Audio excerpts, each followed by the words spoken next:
Hi friends, ఈరోజైతే మన సండేని మనం ఏ విధంగా ఎంజాయ్ చేస్తున్నాము చూడండి. మామిడి చెట్టు పైకి ఎక్కాము. చాలా స్వచ్ఛమైన గాలి వస్తుంది ఈ చెట్టుకు. ఆల్మోస్ట్ చివరి వరకు వచ్చేసాము.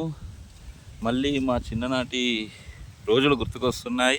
స్కూల్లో ఉన్నప్పుడు మా స్నేహితులతో కలిసి మామిడి తోటలోకి వెళ్ళి చెట్టు ఎక్కి కాయలు తెంపేవాడిని.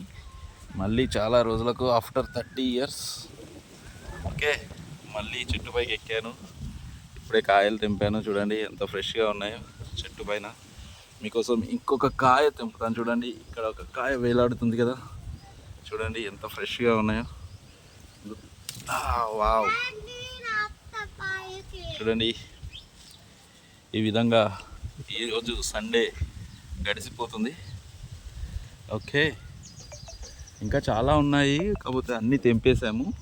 సో వాటన్నిటిని మాగబెట్టాము.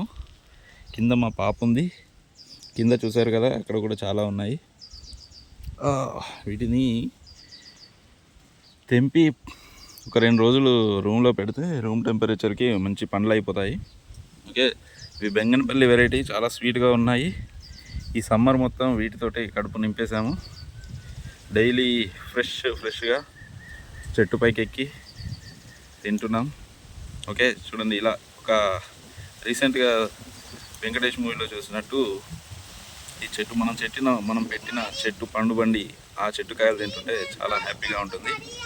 ఇలానే మీరు కూడా చాలా చెట్లు పెట్టండి, ఎందుకంటే ఫ్యూచర్లో పండ్ల రేట్లు చాలా పెరుగుతాయి కాబట్టి ఎవ్రీ వెరైటీకి ఒక చెట్టు పెట్టండి. Okay, thank you friends. మా పాప పిలుస్తుంది. బాయ్.